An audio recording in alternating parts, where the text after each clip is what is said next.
నిజంగానే సాధారణంగానే తల్లిదండ్రులు నా కడుపుని చెడబుట్టావరా నీవు అంటాం. పుట్టకుండా ఉంటే బాగుండు అంటే ఈ పదం నాకు తెలిసి వాడని తల్లిదండ్రులు ఉండరు.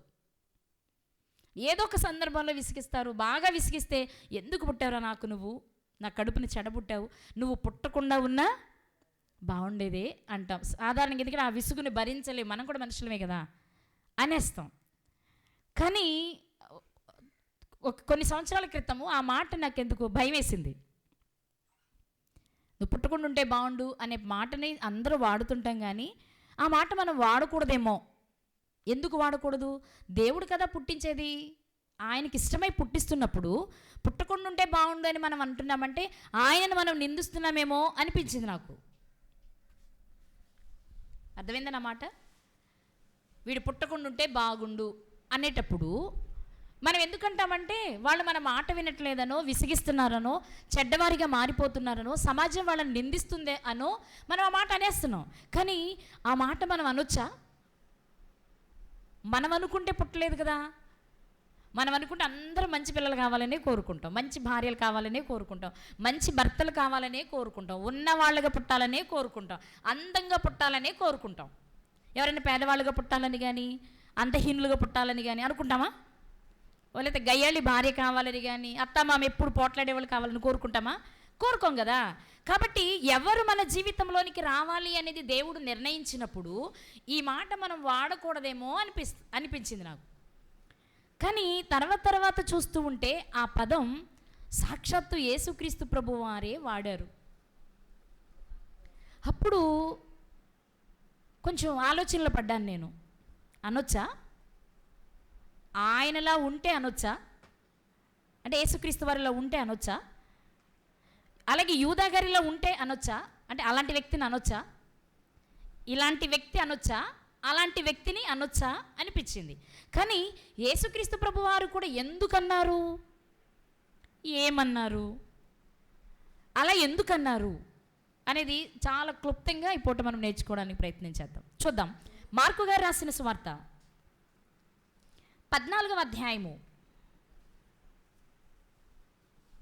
20-21 వచనాలు. మార్కు గారు రాసిన సువార్త 14వ అధ్యాయము 20-21 వచనాలు. అందుకు ఆయన 12 మందిలో ఒకడే, అనగా నాతో కూడా పాత్రలో చేయి ముంచువాడే. ఎవరింతకతడు అంటే మనలో ఒకడు నన్ను అప్పగిస్తాడు అని చెప్పారు కదా యేసుక్రీస్తు వారు. ఆ సందర్భం ఇది. పస్కా పండుగలో ఆఖరి విందు భోజనంలో మాట్లాడుతున్న మాటలు. ఆ మాటల్లో మాట్లాడుతున్నప్పుడు ఎవరయ్యా నిన్ను అప్పగించేది, ఆ ఒక్కరెవరు అన్నప్పుడు ఆయన చెప్తున్నమాట 12 మందిలో ఒకడే. అంటే బయట నుంచి ఎక్కడో రాడు, మన 12 మందిలో, మీ 12 మందిలోనే ఒకడు నన్ను అప్పగిస్తాడు అని చెప్పి, ఆ ఒకడు కూడా ఎవరు అని మీకు ఆలోచన వస్తుందేమో. అతను ఎవరు అంటే నాతో కూడా పాత్రలో చేయి ముంచువాడు అని చెప్పారు. చెప్పి ఈ మాట అంటున్నారు ఆయన 21వ వచనం. నిజముగా మనుష్య కుమారుడు ఆయనను గూర్చి వ్రాయబడినట్టు పోవుచున్నాడు. అయితే ఎవని చేత మనుష్య కుమారుడు అప్పగింపబడుచున్నాడో ఆ మనుష్యునికి శ్రమ, ఆ మనుష్యుడు పుట్టి ఉండని ఎడల వానికి మేలు అనెను. అంటే కొంచెం పుస్తక భాషలో కాబట్టి అందంగా రాశారు కదా. ఏమని? ఆ మనుష్యుడు పుట్టి ఉండని ఎడల అతనికి మేలు. అదే మనమైతే వీడు పుట్టకుండా ఉంటే బాగుండు, అది వాడుక భాషలో మనం పలికే మాట. అంటే ఇప్పుడు మనం అనే మాట ఇప్పుడు ఎవరంటున్నారు? యేసుక్రీస్తు ప్రభువారు అంటున్నారు. ఎందుకంత బాధ? నిజం చెప్పండి. మనం చాలా సందర్భాల్లో చదువుకున్న మాట, ఒక మాట మీకు చూపిస్తానే. మత్తయి గారు రాసిన సువార్త 6వ అధ్యాయము, మత్తయి గారు రాసిన సువార్త 6వ అధ్యాయము 26వ వచనం. ఆకాశ పక్షులను చూడుడి, అవి విత్తవు, కోయవు, కొట్లలో కూర్చుకొనవు, అయినను మీ పరలోకపు తండ్రి వాటిని పోషించుచున్నాడు. మీరు వాటి కంటే శ్రేష్ఠులు కారా? శ్రేష్ఠులమే. మీరు శ్రేష్ఠులు కారా అని ప్రశ్న వేస్తున్నారంటే మనం శ్రేష్ఠులు కాదు అని కాదు. మీరు శ్రేష్ఠులే కదా, మరి ఇంకెందుకు మీకు ఆలోచన? వాటినే పోషిస్తున్న దేవుడు మిమ్మల్ని పోషించలేడని చెప్పాలి. అది ఉద్దేశం, రచయిత ఉద్దేశం. మీరు వాటికంటే శ్రేష్ఠులు కదా, మిమ్మల్ని వాటికంటే బాగా పోషించగలడు కదా. అవునా? పక్షి కంటే మనిషి గొప్పోడేనా? చెప్పాలి. మీరు మాట్లాడండి, ఇంక ఇప్పుడు నిద్ర వచ్చే సమయం కదా. పక్షి కంటే మనిషి గొప్పవాడేనా? గొప్పవాడే. అదే మత్తయి సువార్త 12వ అధ్యాయము, మత్తయి గారు రాసిన సువార్త 12వ అధ్యాయము 12వ వచనం. గొర్రె కంటే మనుష్యుడెంతో శ్రేష్ఠుడు. దేనికంటే? గొర్రె అంటే గొర్రెనే కాదు, జంతువుల కంటే అని. పక్షుల కంటే మనిషి శ్రేష్ఠుడు, జంతువుల కంటే మనిషి శ్రేష్ఠుడు, కీటకాల కంటే మనిషి శ్రేష్ఠుడు, మొక్కల కంటే మనిషి శ్రేష్ఠుడు. వీటన్నిటికీ ప్రాణం ఉందా లేదా? ప్రాణం లేదా? అన్నిటికీ ప్రాణం ఉంది. ప్రాణం ఉన్న వాటికంటే మనుషులే శ్రేష్ఠులు. ఎందుకు? ఆయన రూపాన్ని కలిగిన వారం మనమంతా, ఆయన కోరుకుని కలుగు చేసిన వారం మనమంతా. కాబట్టి అన్నిటికంటే శ్రేష్ఠుడు మనిషి. అలాంటప్పుడు అలాంటి మనిషిని వీడు పుట్టకుండుంటే బాగుండు అని అనవలసిన అవసరం ఎందుకు వచ్చింది? ఆ పరిస్థితి ఎందుకు వచ్చింది? కొంతమంది ఎదుటివారిని లేక పిల్లల్ని అనడం కాదు, వాళ్ళని వాళ్ళే అనుకుంటారు, నేను పుట్టకుండా ఉంటే బాగుండేదేమో, నేను అనవసరంగా పుట్టి నేను ఉండి ఈ శ్రమలు అనుభవించాల్సి వస్తుంది, ఈ బాధలు పడాల్సి వస్తుంది, అసలు పుట్టకపోతే ఈ బాధలు నాకు వచ్చేవి కాదు అనుకుంటాం. బాధ కలిగిన సమయంలో ఏం చేయాలో అర్థం కాక కొన్ని సందర్భాలు అంటాం, నాలాంటి బాధ ఎవ్వరికీ రాకూడదు. అంటే ఆ బాధను అనుభవిస్తున్నప్పుడు ఆ వ్యక్తికి కలిగే ఆ ఫీలింగ్ అనమాట అది. అందుకే నేను పుట్టకుండా ఉంటే బాగుండు, వీడు పుట్టకుండా ఉంటే బాగుండు అని మాట్లాడతాము. అదే విషయాన్ని యేసుక్రీస్తు ప్రభు వారు కూడా చెప్తున్నారు. ఆ మనుష్యుడు పుట్టకుండాని ఎడల మీరు మామూలుగా ఆలోచిద్దాం. ఆయన చెప్పిన మాట ఏంటంటే, మనుష్య కుమారుడు వ్రాయబడిన ప్రకారం వెళ్ళిపోతున్నాడు. అంటే యేసుక్రీస్తు ప్రభు వారిని ఒక వ్యక్తి అమ్మాలి. ఎందుకు? ధర్మశాస్త్రంలో లేక ప్రవక్తల గ్రంథాలలో ప్రవచనాలు ఉన్నాయి. 30 వెండి నాణాలకు అతను నమ్మాలి, యేసుక్రీస్తు వారిని అమ్మేయాలి అని. అలాగే ఆయనకు ఇష్టమైన లేక ఆయనకు చెందినవారు నా విహితుడే నాకు విరోధముగా తన మడిమెను ఎత్తెను. ఇలాంటివన్నీ నెరవేరాలి. యేసుక్రీస్తు వారు అంటున్నారు, మనుష్య కుమారుడు వ్రాయబడిన ప్రకారం వెళ్ళిపోతున్నాడు. అంటే వెళ్ళిపోతాడు. ఇవన్నీ ఎవరో ఒకరు తప్పకుండా చేయాలా వద్దా? ప్రవచనాలు ఉంది అంటే మరి చెయ్యాలి. చేయాల్సినప్పుడు ఆ పని ఇస్కరియోతు యూదా గారు చేస్తే తప్పేంటి? ఎవరో ఒకరు చేయాలిగా. అర్థమైందా మీకు? ఎవరో ఒకరు చేయాలా వద్దా? అందరూ మెలుగుకున్నారా? ఎవరో ఒకరు చేయాలా వద్దా? ఆ చేసేదేదో యూదా గారు చేస్తున్నారు, తప్పేముంది? అంటే యేసుక్రీస్తు వారికి కూడా పక్షపాతం ఉందా? బయటోడైతే చేయొచ్చు కానీ ఆయన శిష్యులైతే చేయకూడదా? అంతేగా. మరి వ్రాయబడిన ప్రకారం వెళ్ళాలి అంటే ఎవరో ఒకరు చెయ్యాలి. ఆ ఎవరో ఒకరు ఎవరో అయితే పర్వాలేదు, ఆయనోడైతే కాకూడదు. అంటే స్వార్థమా? పక్షపాతమా? అంటే ఆయన ఉద్దేశం ఏదో ఉంది. యేసుక్రీస్తు వారి ఉద్దేశం లేఖనానుసారంగా ఆయన ఉద్దేశ ప్రకారము ఆయన మాట్లాడుతున్న మాటే తప్ప ఇస్కరియోతు యూదా గారు పుట్టకూడదని కాదు. ఇస్కరియోతు యూదా గారు పుట్టకూడదు అంటే దేవుని రూపాన్ని లేక ఆ జన్మకు దేవుడిచ్చిన విషయాన్ని నిరర్ధకం చేసినట్లు అయిపోతుంది. కానీ మరి ఎందుకు యేసుక్రీస్తు వారు అంతలా బాధపడుతూ ఆ విషయాన్ని చెప్తున్నారు? నిజంగా మనుష్యుడు పుట్టకుండా ఉంటే మంచిదా అని మనం ఆలోచించినప్పుడు కొన్ని విషయాలు మనకు అర్థమవుతాయి. ఎందుకు అంత పెద్ద మాట ఆయన అన్నారు అంటే ఒక మాట మీకు చూపిస్తాను. యోహాను సువార్త 15వ అధ్యాయము, యోహాను సువార్త 15వ అధ్యాయము 22వ వచనం.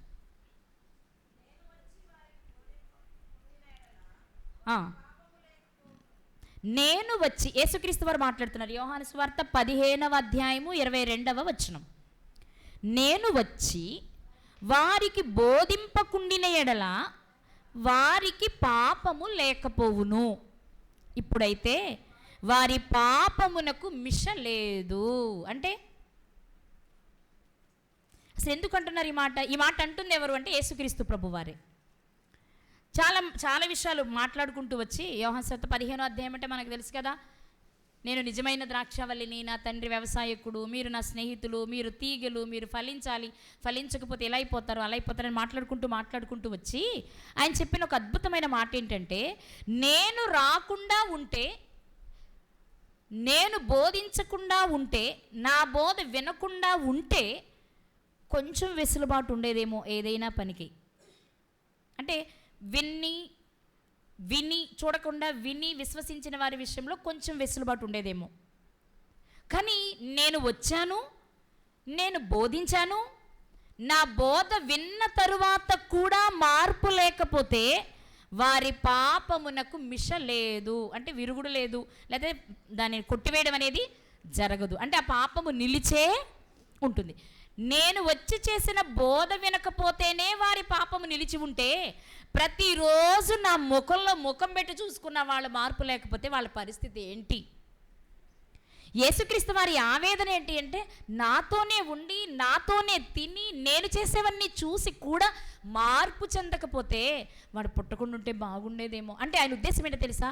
అనవసరంగా పాపాన్ని మూటగట్టుకొని పాపపు ఫలితమైన మరణానికి చేరిపోతున్నాడన్న బాధను చూడాలి మీరు అందులో. అంతేగాని ఆయన పుట్టుక వెనుక ఉన్న దేవుని నిందించడం కాదు ఇక్కడ. అయ్యయ్యో, నా మాట విని మార్పు చెందకపోతేనే వారికి శిక్ష ఉంటే, నాతోనే ఉండి మార్పు లేని వాని పరిస్థితి ఏంటి? కాబట్టి పుట్టకుండా ఉంటే పుట్టకపోతే బాగుంటుందా? మనుషులు పుట్టకుండా, లేదా ఏ మనిషి అయినా ఆ మనిషి పుట్టకుండా ఉంటే బాగుంటుందా అంటే, కొన్ని మాటలు మీకు తెలిసినవి చూపించి నేను త్వరగా ముగించడానికి ప్రయత్నం చేస్తాను. ప్రసంగి గ్రంథము 4వ అధ్యాయము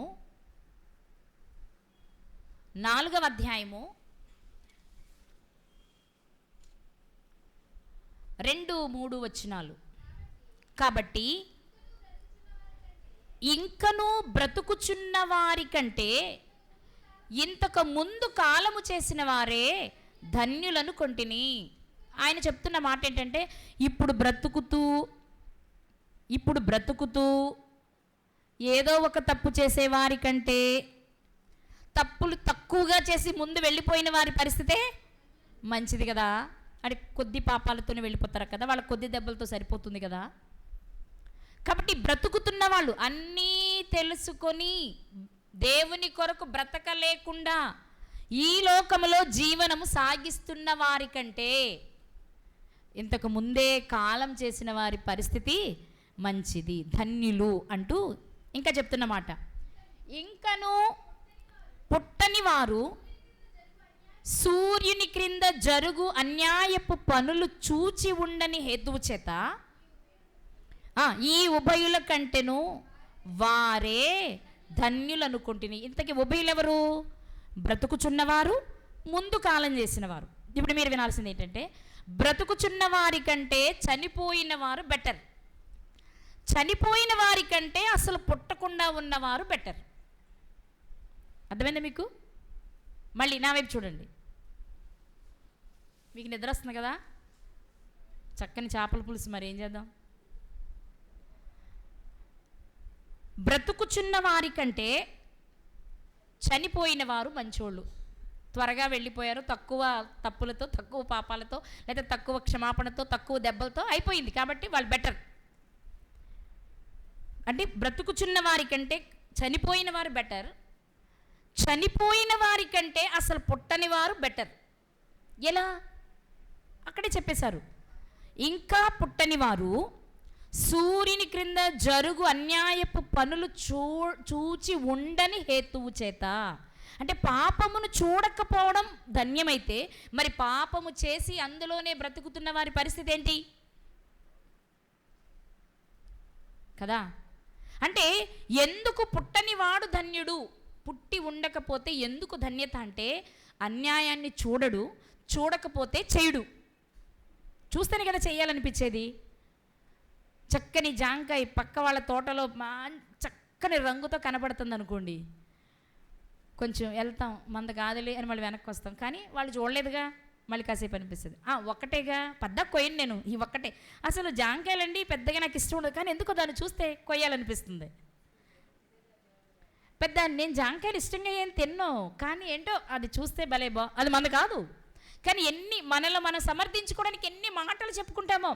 అంత బాగుందండి, ఇంట్లో కనిపించట్లేదు ఆకులు చాటున, చిలకొచ్చి దాన్ని కొట్టే బదులు నేను కొట్టడం బెటర్గా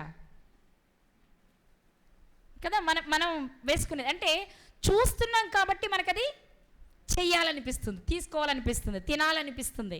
అందుకే అన్యాయం జరుగుతున్నప్పుడు ఫస్ట్ అమ్మో ఇది అన్యాయం అని కళ్ళు మూసుకుంటాం, కానీ అలాంటి 2-3 అన్యాయాలు జరిగేటప్పటికి ఇది మామూలే అనుకోవట్లే, మనం కూడా చేస్తే పోయే అనిపిస్తుంది. అందుకే అవకాశం ఎవరికి లేదు అంటే పుట్టని వారికి లేదు. కాబట్టి పుట్టి కొంచెమే చేసిన వాడికంటే, పుట్టి చేస్తూనే ఉండేవాడికంటే అసలు చూడకుండా ఉన్నవాడు చాలా బెస్ట్. ఇప్పుడు యేసుక్రీస్తు వారి ఉద్దేశం ఏంటి అంటే, ఇలా పోల్చుకుంటే పుట్టనివాడు ధన్యుడు, పుట్టి తక్కువగా సర్దుకున్నవాడు బెటరు, నిలిచి ఉన్నవాడు చాలా భయంకరం. ఎందుకంటే రోజు ఏదో ఒకటి చూస్తాడు, ఏదో ఒకటి చేస్తాడు. అదే జరుగుతుంది ఇస్కరియోతు యూదా గారి జీవితంలో. ఎన్ని కార్యాలు చూశాడండి యేసుక్రీస్తు వారితో, కాదా? చెప్పాలి మీరు, చూశాడా లేదా? మాట్లాడేంటండి? చూశాడు కదా, చాలా చూశాడు. కాబట్టి ఆయన చెప్పిన మాట అది. మరొక మాట మనం చూసుకుంటే ప్రసంగి గ్రంథము 6వ అధ్యాయము,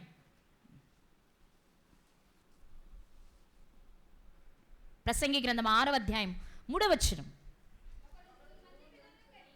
ఒకడు 100 మంది పిల్లలను కని దీర్ఘాయుష్మంతుడై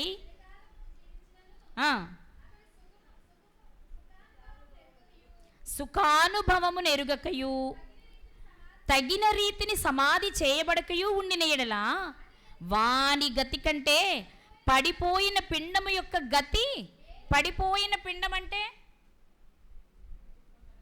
భూమి మీదకి వచ్చి మనుగడ సాగించనిది అని, అదేనా? పడిపోయిన పిండం అంటే పిండంగా తయారయ్యింది, కానీ శిశువుగా పూర్తిగా తయారై భూమి మీదకి వచ్చి ఏ కార్యాన్ని జరిగించనిది.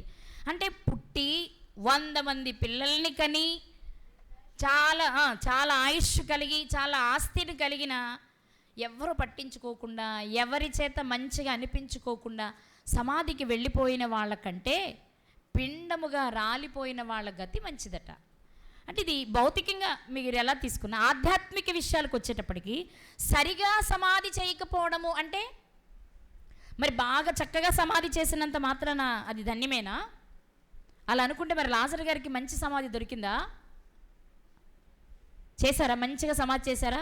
మంచి అవాయి సువాయిలతోటి, టేకు తోటి పెట్టి, పెద్ద బ్యాండ్ ఎడిది తీన్మార్ పెట్టి అలా తీసుకెళ్ళారు ఆయన. ఏమైనా సజావుగా సమాధి అంటే ఉద్దేశం ఏంటి ఇక్కడ? మామూలుగా సమాధి చేయడానికి తీసుకుని వెళ్ళడం అని కాదు, మరణించే నాటికి ఆ వ్యక్తి దేవునికి అనుకూలంగా లేక చనిపోతే అని.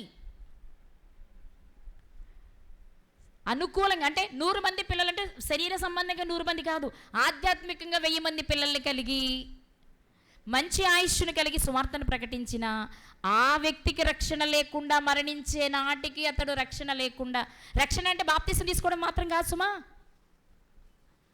పాత జీవితాన్ని స్వస్తి చెప్పేసేయాలి, విసర్జించేసేయాలి, ఇక దేవునితోనే సహవాసము అన్నట్లుగా బ్రతకాలి. అంటే మనం ఎప్పుడు మాట్లాడుకునేదే, ఎదుటి వారికి చెప్పడానికి వెళ్ళే ముందు తప్పకుండా మనల్ని మనము చూసుకోవాల్సిందే, సెట్ చేసుకోవాల్సిందే కదా. అలా లేకుండా 1000 మంది పిల్లల్ని సంపాదించుకున్నా, అందరికంటే ఎక్కువ కాలం జీవించిన, అనేక మంది నీ సువార్తను, నీ ద్వారా చెప్పబడిన సువార్తను విని రక్షణలోనికి వచ్చిన నీకు రక్షణ లేకపోతే నువ్వు చనిపోయే నాటికి నీ గతి కంటే పిండముగా రాలిపోయిన ఆ పిండము గతి మేలు. అంటే అప్పుడే విశ్వాసంలోనికి వచ్చి, అప్పుడే రక్షణలోనికి వచ్చి మరణించిన వ్యక్తి బెటర్. భౌతికంగా నెలలు నిండకుండా పుట్టినవాడెంతో, అప్పుడే క్రొత్తగా రక్షించబడిన వాడి స్థితి అంతే. నీకు చాలా అనుభవం ఉండి నీకు రక్షణ లేకపోయినా, చాలామంది గంపడి మంది పిల్లలకని ఎవడూ నిన్ను చూడకపోయినా శరీర సంబంధంగా ఆ రెండు ఒకటే.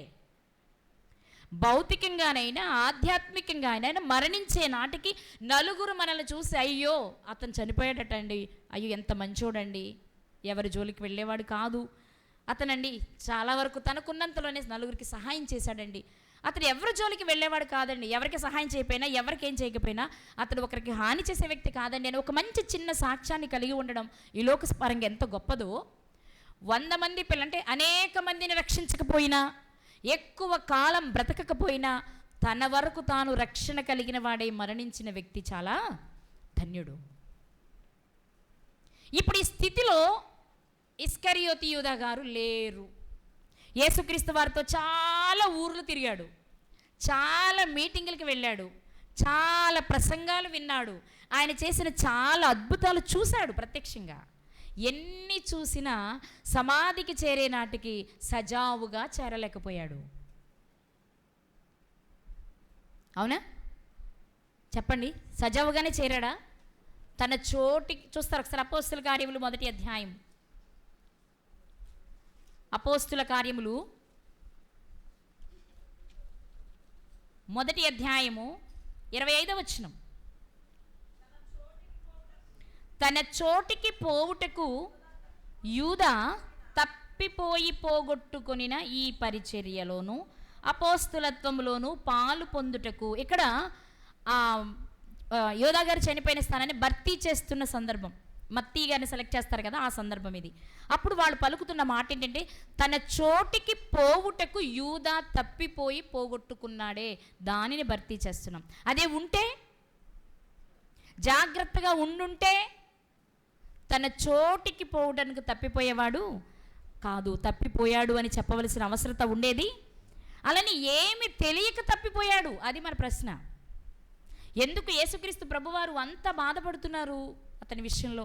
నిజంగా ఆయన ప్రార్థనలోనండి, మనం యోహాను సువార్త 17వ అధ్యాయం చదివితే ఆయన ప్రార్థనలో నాశన పుత్రుని తప్ప అందరినీ కాపాడుకోగలిగాను నాన్న అని చెప్తారు. అంటే ఆ ఒక్కడిని నేను కాపాడుకోలేకపోయానన్న బాధ ఆయనలో ఉంది. వాస్తవంగా మామూలుగా ఆలోచిస్తే, అంటే మన జ్ఞానంతో మనం ఆలోచిస్తే ఎవరో ఒకళ్ళు చేయాలి, యోధా గారు చేశారు, తప్పేంటి అంటాం. ఈ మాట కూడా యేసుక్రీస్తు వారు కూడా అనొచ్చు, ఎవరో ఒకరు పంపించాలి కాబట్టి అదేదో యోధా చేశాడు, మంచిదే, నువ్వు లేఖనాన్ని నెరవేర్చావు యోధా, వెరీ గుడ్ అనాలి.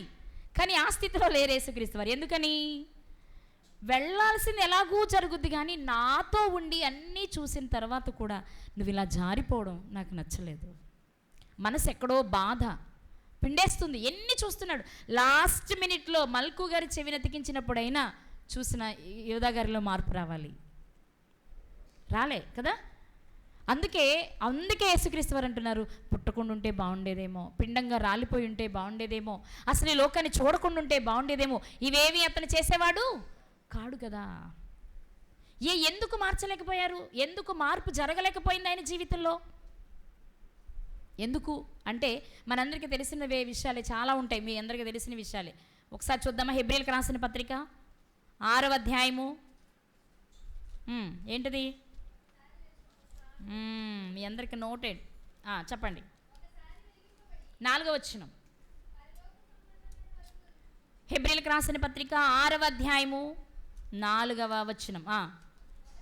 ఒకసారి వెలిగింపబడి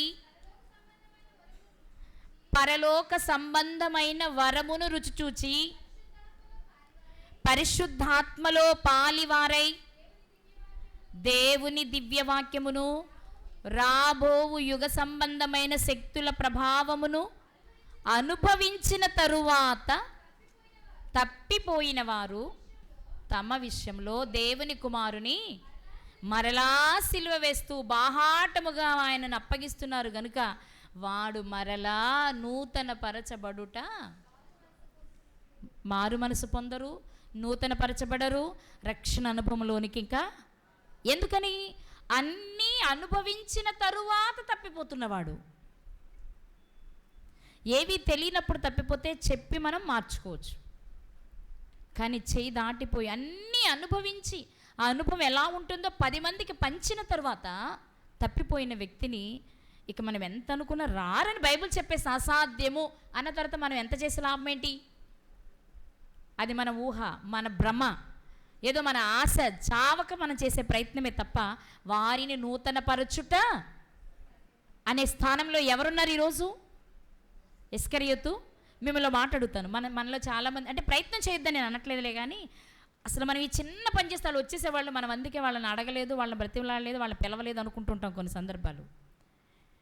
యేసుక్రీస్తు వారు బ్రతిమలాడి ముద్దుతో నన్ను అప్పగించేస్తున్నావా యూదా, చిలికాడా, స్నేహితుడా అని ఇన్ని మాటలు పలికిన ఆయనే చెప్పండి. ఏంటి ఇక్కడే ఉన్నారు అందరూ? ఇంత బ్రతిమలాడి ఇన్ని అద్భుతాలు స్వయంగా చూపించి ఆయనే ఎంపిక చేసుకుని ఆఖరి నిమిషం వరకు అవకాశం ఇచ్చిన యేసుక్రీస్తు ప్రభు వారే ఇస్కరియోతు యూదా గారిని కాపాడుకోలేకపోయారు. కారణం తెలిసిన తరువాత తప్పిపోయాడు కాబట్టి. మీకు అర్థమైన విషయం? తెలిసిన తర్వాత తప్పిపోయాడు, సరి చేసుకోవడానికి ఇష్టపడలేదు. అందుకే పేతురు గారు మాట్లాడుతూ ఓ మాట చెప్తారు. అదేంటి అంటే పేతురు గారు రాసిన 2వ పత్రిక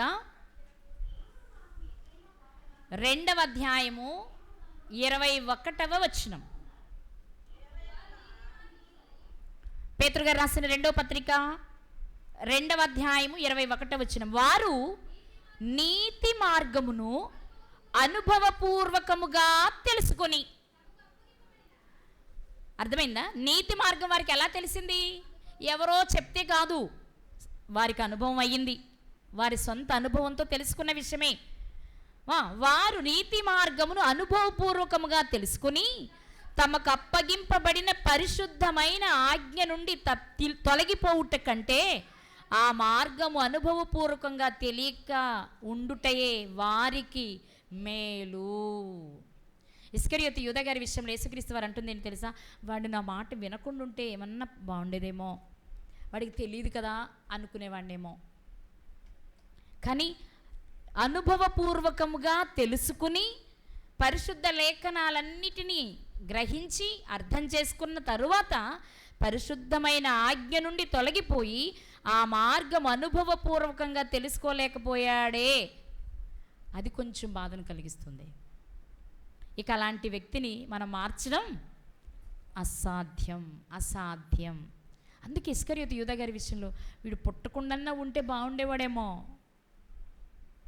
లేక పిండముగా రాలిపోయున్నా బాగుండేవాడేమో, లేదా నేను ప్రత్యక్షంగా సమాజంలోనికి రాకమునుపు కాలంలో పుట్టిపోయినా కొంత బాగుండేదేమో, ధర్మశాస్త్రం బట్టి కొంత దిద్దుబాటు ఉంది కాబట్టి ఆ లెక్కలోకి వెళ్ళేవాడేమో. కానీ అన్నిటినీ దాటుకుని నేనున్న కాలంలో ఉండి నాతో ఉండి కూడా వీడు నాశనం అయిపోతుంటే చూసి తట్టుకోవడం కష్టంగా ఉంది యేసుక్రీస్తు వారికి. అందుకంటున్న మాట, వాడు పుట్టకుండా ఉంటే మేలు జరిగేదేమో. ఇక్కడ మీరు గ్రహించాల్సింది ఏంటి అంటే, అప్పుడు తనని అప్పగించేస్తున్నాడని బాధ కాదు యేసుక్రీస్తు వారికి. యేసుక్రీస్తు వారి మాట పలకడానికి, చూసావా ఎంత నమ్మక ద్రోహం చేశాడో, నాకు నేను అధికారం ఇచ్చాను, పరిశుద్ధాత్మను పొందిన తర్వాత అన్ని కార్యాలు చేయడానికి అధికారం ఇచ్చాను, మిగిలిన వాళ్ళందరితో పాటు మంచి స్థానాన్ని ఇచ్చాను, అలాంటి నాకు ద్రోహం చేస్తున్నాడని బాధ కాదు యేసుక్రీస్తు వారికి. అయ్యో పాపములోనే ఉండి వీడు నరకానికి వెళ్ళిపోతున్నాడు కదా, పాపములోనే ఉండి వీడు నరకానికి వెళ్ళిపోతున్నాడు కదా, నా తండ్రిని సంతోషపెట్టలేకపోతున్నాడు కదా, నేను చేసే త్యాగానికి అర్థం లేకుండా అయిపోయింది కదా, అరే నాతో ఉన్నవాడు ఇలా ఉండడమే నాకు మరింత మింగుడు పడకుండా అయిపోతుంది నాకు. ఇప్పుడు ఎక్కడో ఎవరో అయితే మరోలా ఉండేది కదా. ఈ బాధ చాలామంది తల్లులకు ఉంటుంది. మనమేమో బోధ చేస్తాం, మన పిల్లలేమో బోధ అంటేనే, వాక్యం అంటేనే మాట్లాడండి చకచక.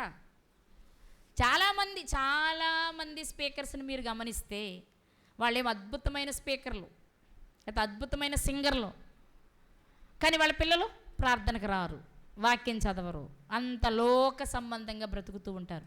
అప్పుడు ఆ తల్లి కానీ, ఆ తండ్రి కానీ, ఆ కుటుంబపు పెద్దలు కానీ ఎంత వేదన అనుభవిస్తారో తెలుసా? అయ్యో వీళ్ళందరూ ఏమనుకుంటారో, వీళ్ళందరూ నన్ను చాలా గొప్పగా చూసుకుంటున్నారే, కానీ నా పిల్లలే నా మాట వినట్లేదు. ఒకవేళ వినగా వాళ్ళకి ఆడపిల్లలే వినరు, మనమేంటి వినేది అనుకుంటే ఆ ఆత్మ నా వలన వెనక్కి వెళ్ళిపోతుందేమో కదా అన్న ఆలోచన వచ్చినప్పుడు నిజంగా అలాంటి దైవ సేవకులకి నిద్ర పట్టదు. వీళ్ళని పోగొట్టుకోలేరు, వాళ్ళని తెచ్చుకోలేరు. అర్థమవుతుందా? అది ఎంత బాధగా ఉంటుంది అనేది ఇస్కరియోతు యూదా గారి విషయంలో యేసుక్రీస్తు వారు మాట్లాడుతున్న మాటలను బట్టి మనకు అర్థం కావాలి. ఏ తల్లి అయినా పుట్టకుండా ఉంటే మేలు అని అంటుంది. ఎందుకు అంటే తన మాట విననప్పుడు, జాగ్రత్తగా బ్రతకనప్పుడు, నలుగురికి మేలు చేయలేనప్పుడు. తన పిల్ల గొప్పగా బ్రతకాలి, నలుగురికి మేలుకరంగా ఉండాలి అని ప్రతి తల్లి తండ్రి కోరుకుంటారు. అది జరగనప్పుడే పుట్టకపోతే మేలు అంటారు, అంతేగాని పుట్టొద్దని కాదు. అరే అనవసరంగా వీడు నష్టాన్ని కొని తెచ్చుకుంటున్నాడే, నాశనానికి వెళ్ళిపోతున్నాడే అని బాధ. ఎందుకు ఈ బాధ అంటే పరలోకపు తండ్రి ఒక మాట చెప్పారు, మీకు తెలుసు కదా యెహెజ్కేలు గ్రంథంలో ఏమని చెప్పారు? దుష్టుడు తన దుష్టత్వంలో మరణించడం నాకే మాత్రం ఇష్టముండదు. వాళ్ళ నాన్నకి ఇష్టం లేనప్పుడు యేసుక్రీస్తు వారికి ఎలా ఇష్టమవుతుంది?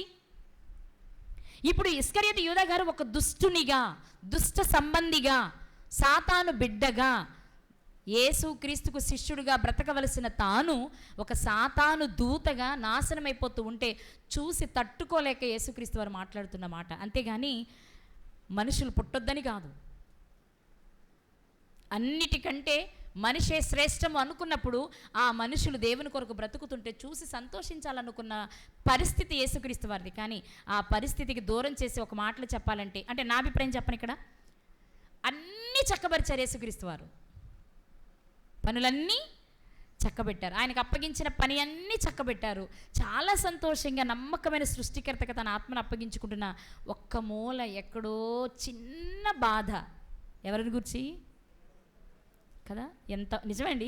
ఇప్పుడు మన ఇంట్లో కూడా చూడండి, ఇప్పుడు ఒక తల్లిదండ్రులకు 4 పిల్లలు అనుకోండి, 3 పిల్లలు చక్కగా సెటిల్ అయిపోయారు, హ్యాపీగా బ్రతుకుతున్నారు. ఒకడు ఉద్యోగం లేదు, సరైన పెళ్ళి లేదు, పెళ్ళైన పెళ్ళం కాపురంలో లేదు, వాడి భయంకరమైన బాధను అనుభవిస్తుంటే చనిపోయేటప్పుడు కూడా తల్లిదండ్రులకు ఎవరి మీద ఉంటుంది? వాడి మీదే ఉంటుంది. ఎందుకని? అందరూ బాగున్నారండి నా పిల్లలు, వాడే ఏంటో ఉద్యోగం లేదు, భార్య లేదు, ఎలా బ్రతుకుతాడో తర్వాత, నేను పోయాక వాడి పరిస్థితి ఏంటో అంటాం కదా. అంటే అన్ని 3 పిల్లలు చక్కగా సెటిల్ అయిపోయారు, వాళ్ళ పిల్లలు బాగున్నారు, మంచి చదువులు, మంచి ఉద్యోగాలు, మంచి ఇళ్ళు కట్టుకున్నారు, కార్లు, బంగళాలు. ఈ ఆనందం కంటే ఆ ఒక్కడు సరిగా లేడనే బాధే వాళ్ళకి ఎక్కువ మిగులుతుంది కదా. అలాగే యేసుక్రీస్తు వారు లోకాన్ని రక్షించడానికి వచ్చాను, కానీ నా చేతుల్లో ఉండి నేను పెట్టింది తిని నేను చేసినవి చూసి నా శిష్యుడిగా పేరు పొందిన వాడిని నేనే కాపాడుకోలేకపోయానే. ఎందుకు కాపాడలేకపోయారు? ఆయన శిష్యుడినే కాపాడుకోలేని యేసుక్రీస్తు వారు ప్రపంచానికి ఎలా విడుదలనిస్తారు? ప్రపంచమైనా ఆయన దగ్గరున్న వారైనా ఎవరినైనా ఆయన రక్షించడానికే ఇష్టపడుతున్నాడు. ఇక్కడ విషయం ఏంటంటే అవతల వ్యక్తి రక్షణ పొందడానికి సిద్ధంగా ఉంటే, అవతల వ్యక్తికి ఆశ లేదనుకోండి, అవతల వ్యక్తి రక్షణ కోసం ఎదురు చూడట్లేదనుకోండి, యువతల వాడు ఎంత తాపత్రయపడినా ఫలితం శూన్యం. ఉదయం మనం మాట్లాడుకున్నదే, తల్లిదండ్రులు నేర్పడానికి ఎంత ఇష్టపడుతున్నారో పిల్లలు నేర్చుకోవడానికి అంతే ఇష్టపడాలి. రక్షణ ఇవ్వడానికి యేసుక్రీస్తు వారు ఎంత ఇష్టపడుతున్నారో ఆ రక్షణ పుచ్చుకోవడానికి ప్రతి వ్యక్తి సిద్ధపడి ఉంటే అది సాధ్యం. నీవు మరణించే వరకు, అంటే దేవుని లెక్కల్లో నీకిచ్చిన కాలము వరకు ఆయన నీకు నేర్పుతూ ఉన్నా నేర్చుకునే మనసు నీకు లేకపోతే, అది యేసుక్రీస్తు వారైనా తండ్రి అయినా, అక్కడ తండ్రి ఉన్నా నీకు ఆ మనసు లేదు కాబట్టి నిన్నేమీ చేయలేరు. మరి ఎప్పుడు చేయగలరు? నీలో ఆశ ఉంటే దాని కొరకు నువ్వు 1% ప్రయత్నం చేస్తే 99% ఆయన జరిగించి నిన్ను నీతి మార్గంలోనికి తీసుకొస్తారు. నేను చాలాసార్లు చెప్పా, ఎవరు ప్రయత్నం చేస్తారో వారే ఫలితాన్ని చూస్తారు. 4 రోజులు ఆలస్యమైన, అసలు ప్రయత్నమే చేయని వాళ్ళ జోలికి అసలు ఆయన రాడు, పట్టించుకోడు. వాస్తవం ఇది. శ్రమలో నువ్వు దేవుణ్ణి ఆశ్రయించే ప్రయత్నం చేసావా, నీకు ఏ రకంగా సహాయం చేయాలని చూసుకుంటారు. రక్షణలోనికి రావడానికి నీకు ఆసక్తి ఉందా? వాక్యం వినడానికి నీకు ఆసక్తి ఉందా? వాక్యం వినబడే చోటికి వెళ్ళడానికి నీకు ఆసక్తి ఉందా? నాకు చాలా వెళ్ళాలని ఇష్టంగా ఉందండి, కానీ ఎలా అనుకోక్కర్లా, నేను ఆశపడుతున్నానండి, నా ఆశను ఆయన తీరుస్తాడు, ఏదో ఒక రూపంలో నాకు సహాయాన్ని పంపిస్తాడని నమ్ము. నాకు వెళ్ళాలని ఉందండి, కానీ ఎలా వెళ్తాను, దారి లేదు కదా, అందుకే వద్దనుకుంటానని అనేసుకున్నావుగా, ఇంక నీకు ఆయన ఎలా సహాయం చేస్తారు? వెళ్ళాలనే కోరిక నాకుంది, అక్కడి వరకే మనం మాట్లాడాల్సింది. ఇక ఎలా వెళ్ళాలి, ఎలా తీసుకువెళ్ళాలి అనేది ఆయన చేస్తారు. ఇస్కరియోతు యూదా గారి జీవితంలో జరిగింది అదే. అందుకే ఆయన అంటున్నాడు, అలాంటి మనుష్యుడు చెప్పండి, అలాంటి మనుష్యుడు పుట్టకుండా ఉంటే మేలు. ఎందుకు? తీర్పు లేదు, లెక్క లేదు, పాపము లేదు, పాపమునకు అది విషయం. అందుకే యేసుక్రీస్తు వారు చాలా చాలా చాలా బాధపడ్డారండి. చాలా బాధపడ్డారు. చాలా బాధతోనే వెళ్ళారు ఆయన. ఒక మాటలో చెప్పాలి అంటే తృప్తి లేదు. ఎందుకంటే నేను ఇక కాపాడుకోలేకపోయాను అని ఆయనే ఫిక్స్ అయిపోయారంటే ఆ విషయం మీద ఆయనకు క్లారిటీ వచ్చేసింది. ఇక నేను యూదాని అయిపోయింది. ఆ పీరియడ్ మార్చలేను. నిజమే కదా. మనం 2 వారాల క్రితమే మాట్లాడుకున్నాం యూదా గారి చరిత్రను. పశ్చాత్తాపడ్డాడట, ఏడ్చాడట, అన్నీ గుర్తు తెచ్చుకున్నాడట. ఏ వెండి నాణ్యాలు కమ్మేశాడు, అందులో ఒక్క చిల్లి గవ్వ కూడా తీసుకోలేదు. కానీ ఏమీ సాధించలేదు. తిరిగి ప్రభు దగ్గరికి రాలేకపోయాడు, పశ్చాత్తాప పడలేకపోయాడు, నిత్య జీవాన్ని చేరుకునే అవకాశాన్ని కోల్పోయాడు. పోనీ ఇవన్నీ కోల్పోయాడు. సంపాదన ఏమైనా సమకూర్చుకున్నాడా బాగా అంటే, పోనీ ఆ 30 వెండి నాణ్యాలు కూడా ఏమైనా కలిసినాయి అంటే అవి దేవాలయంలో విసిరేశాడు. ఏమి సాధించాడు? ఏమీ ఉండదు ప్రియులారా. నిజం చెప్తున్నా, నేను నిజంగా చెప్తున్నా. మీరు ఎంత పరిగెత్తండి, ఆయన సంకల్పంలో మీ పని వేరైనప్పుడు, మీ పాత్ర వేరైనప్పుడు నువ్వెంత పరిగెత్తిన మళ్ళీ అక్కడ రావాల్సిందే. అది కాదు అంటే నరకానికి జారిపోవాల్సిందే. 2. కానీ ఈరోజు దేవుడు మనతో మాట్లాడుతున్న విషయం ఏంటో తెలుసా? అరే వీడిని పుట్టించుకొని ఉంటే బాగుండేదే అని ఆయన అనుకోకూడదు. ఇలాంటి వాడి కొరకు నేను ఎంత త్యాగం చేసిన, రక్తాన్ని చిందించిందని యేసుక్రీస్తు వారు అనుకోకూడదు. అంటే మరణించే లోపు మనం గ్రహించవలసిన ఒక విషయం ఉంది. నువ్వు ఈ లోకంలో ఏమి సంపాదించినా సంపాదించకపోయినా రక్షణ అనే దానిని గనక నువ్వు సంపాదించుకుంటే, అది పోగొట్టుకోకుండా కాపాడుకోగలిగితే నీ జన్మ ధన్యం. లేదు అంటే ఆ బ్రతుకు వలన ఎలాంటి ప్రయోజనమో లేదు లేదు లేదు లేదు. ఈనాడైతే అసలు మన ఎవరికీ అవకాశము లేదు. ఎందుకని? విరివిగా సువార్త అందరి దగ్గరకు వచ్చేసింది. ఎలా బైబిల్ని చదువుకోవాలో, ఎలా అర్థం చేసుకోవాలో, ఎలా బ్రతకాలో తెలియని వాళ్ళం కాదు, తెలియకుండా ఉన్నవారము కాదు. కానీ ఇక్కడ జరుగుతున్నది ఏంటంటే అంతా తెలుసు, బాగా తెలుసు, కానీ చేయలేకపోతున్నాం అంతే. కానీ మరి ఆయనకి ఎవరు కావాలి? తెలుసు అనుకునేవాళ్ళు కావాలా, చేసేవాళ్ళు కావాలా? మరి మనం ఎందులో ఉండాలి? ఈరోజు మనల్ని చూసి యేసుక్రీస్తు వారు, దేవుడు మనల్ని భూమి మీదకి పంపించినందుకు మనల్ని చూసి ఆయన సంతోషిస్తున్నారా లేదా? నాన్న రత్నమణిని పంపించావు, పర్వాలేదులే, నేను చేసిన త్యాగం వ్యర్థం కాదులే అని యేసుక్రీస్తు వారు తన తండ్రితో చెప్పగలిగే స్థితిలో నా బ్రతుకు భూమి మీద ఉందా లేదా? అలాగే మీకు మీరు.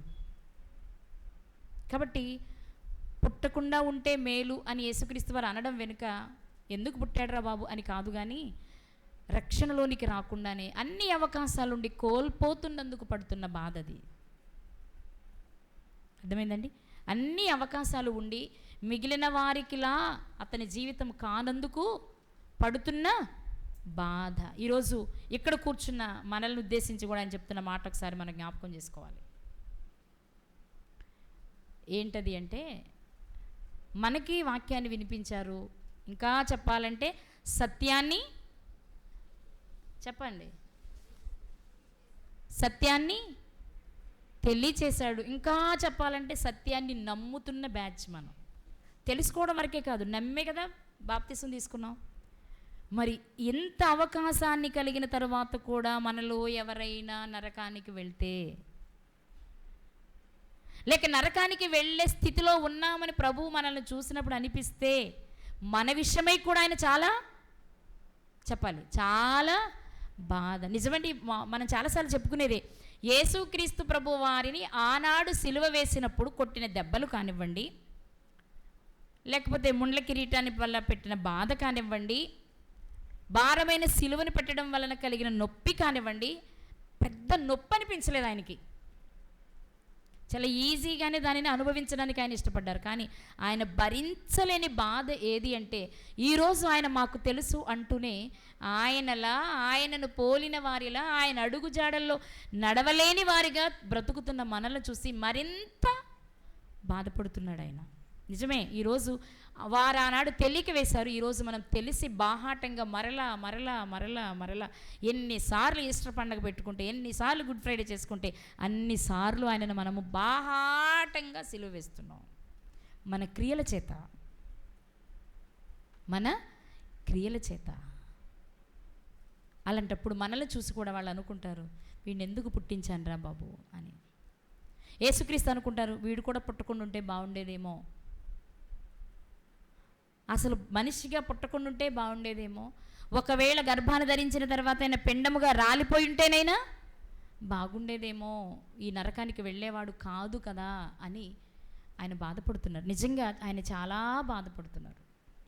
మనం అనుకుంటున్నాం చక్కగా పాపాన్ని జయించి లోకాన్ని జయించి ఆయన తండ్రి దగ్గరకు వెళ్ళిపోయి కుడిపార్శ్వ ఆయన కూర్చొని హాయిగా ఉన్నాడు అనుకుంటున్నారు మీరు. ఆయన వరకు ఆయనకి ఏ బాధ లేదండి, కానీ ఆయన బాధ అంతా మన గురించే కదా. రోజుకొకడు మారిపోతూ ఉంటే, రోజుకొకడు తప్పిపోతూ ఉంటే, రోజుకొకరు బాహాటంగా ఆయన సిలువ వేస్తూ ఉంటే భరించడం చాలా కష్టం కాదా? మనం అది చేయట్లేదా మీరు చెప్పండి. ఈరోజు మనం బాగుంటాం, ఎవడో పడిపోతాడు, వాడికి మనం చెప్తాం, ఎల్లుండి మనం పడిపోతాం, మనకెవరు చెప్పేవాళ్ళు ఉండరు, ఉన్నా మనం వినం. అరే ఈ అమ్మాయి చక్కగా బ్రతుకుద్ది అనుకున్నానే, అరే ఇతను చాలా చక్కని పరిచర్య చేశాడే, కొనసాగిపోతాడు అనుకున్నానే, ఎందుకు ఇలా జరిగింది, ఎందుకు ఇలా జరిగింది, అయ్యో మారితే బాగుండు, మారితే బాగుండు. కానీ మారతాడా? అనుభవపూర్వకంగా తెలుసుకున్న తరువాత తప్పిపోయినవాడు, పరిశుద్ధ లేఖనాల నుండి తొలగిపోయినవాడు మారతాడా? తెలియనప్పుడైతేనే మారతాడు, తెలియనప్పుడైతేనే మారతాడు. తెలిసినవాడు మారడం చాలా కష్టం కదా, అసాధ్యం అంది మరి బైబిల్లో. రాయించిన తర్వాత మనం ఏం చెప్పలేం దానికి. కాబట్టి ఒకసారి ఆలోచన చేయండి, మనలను చూసి పుట్టకుండా ఉంటే బాగుండేది అనుకునే స్థితిలో మన బ్రతుకులు ఉన్నాయా? తప్పు చేసిన మనుషులం కాబట్టి ఇది తప్పు అని తెలియగానే పశ్చాత్తాపపడి ఒప్పుకుని క్షమాపణ పొందుకోగలిగిన స్థితిలో ఉన్నామా? మనం పరీక్ష చేసుకుందాం. ఏ మనిషి పుట్టకూడదని ఆయన ఉద్దేశం కాదు, కానీ మార్పు లేకుండా నాశనం అయిపోకూడదనేది ఆయన కోరిక. చాలా అవకాశాలు ఇస్తున్నాడు ఇవాళ, మనమని కాదు సమాజంలో చాలా అవకాశాలు. యూట్యూబ్ ఆన్ చేస్తే ఎన్నో వాక్యాలు, ఏది వాస్తవమో ఏది అవాస్తవమో గ్రహించలేంత అమాయకులమేం కాదు కదా మనం. చదువు ఉంది మనకి, టెక్నాలజీ కూడా చాలా వరకు తెలుసు. ఇవన్నీ ఉండి కూడా మొండిగా నాకేం అక్కర్లేదండి, మా తాతోడు చేస్తే నేను అదే చేస్తాను అనే మూర్ఖత్వంగా మాట్లాడడం అనేది ఎంతవరకు కరెక్ట్ మీరు ఆలోచించండి. ఈరోజు దేవుడు మనతో మాట్లాడుతున్న విషయం, మనలను పుట్టించినందుకు ఆయన గర్వంగా తలెత్తుకునేలా మన బ్రతుకులు ఉండాలి. మనకు కూడా మరణిస్తే నేను నిత్య జీవానికి చేరుకోగలను అనే ధైర్యం మనకు ఉండాలి. ఇంకా చెప్పనా, మరణం నాకు ఎప్పుడొస్తుంది అని ఎదురు చూసే స్థాయిలో మనము మరణం కొరకు ఎదురు చూసేవారిగా ఉండాలి. నిజమండి, సంపూర్ణమైన రక్షణను పొందుకొని వారికి తెలిసినంతలో పర్ఫెక్ట్గా ఉన్న వాళ్ళందరూ మరణాన్ని చాలా త్వరగా ఆహ్వానిస్తారు. ఎందుకంటే వాళ్ళకి ఈ లోకం యోగ్యమైనది కాదు. ఇంకా ఉంటే ఏ తప్పు చేస్తానో, ఎక్కడ పడిపోతానో, ఎక్కడ జారిపోతానో, ఎక్కడ కోల్పోతానని భయం. అందుకేం చేస్తారు, ఎప్పటికప్పుడు ఎప్పుడు వెళ్ళిపోదామా అని దానిలోనే ఉంటారు. కానీ ఆ ధైర్యం లేని వాళ్ళు ఏమో ఇప్పుడే చచ్చిపోతే నరకానికి పోతానేమో, 4 రోజులు ఉంటే మారు మనసు పొందుదాం అనుకుంటారు. కానీ అనుకుంటారులే, కానీ 4 రోజులు కాదు 40 రోజులున్నా 40 అవకాశాలు వచ్చినా వాడుకోలేరు. నిజంగా యేసుక్రీస్తు ప్రభువారు లోకం కోసం త్యాగం చేస్తున్నాను, నా తండ్రి చిత్తాన్ని నెరవేరుస్తున్నానన్న ఆనందము ఒకవైపు అయితే, ఈ ఒక్కడిని కాపాడుకోలేకపోయాను అనే బాధ మాత్రం సహజం కదండి. అవునా కదా? మీకు మీరు అడుగుతున్న ఒక మాట చెప్పండి. మనం పాస్ అవ్వాలి, అన్ని 90లు 95లు 98లు వచ్చినాయి, ఒక్క దాంట్లోనే 34 వచ్చింది. అసలు ఆ బాధ చూడాలి, వాళ్ళని అడగాలి.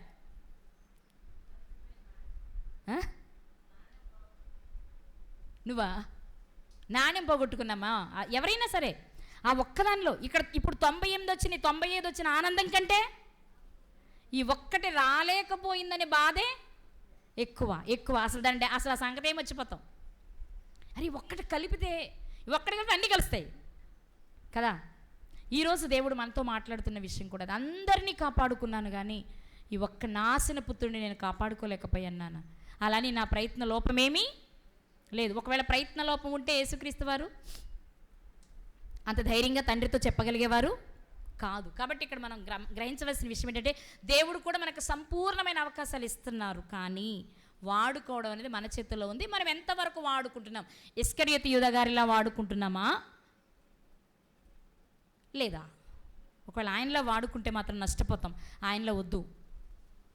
తప్పును ఒప్పుకుందాం, సరి చేసుకుందాం, పరలోకానికి వారసత్వాన్ని సంపాదించుకుందాం. అలాంటి కృప దేవుడు మనందరికీ దయచేయునుగాక.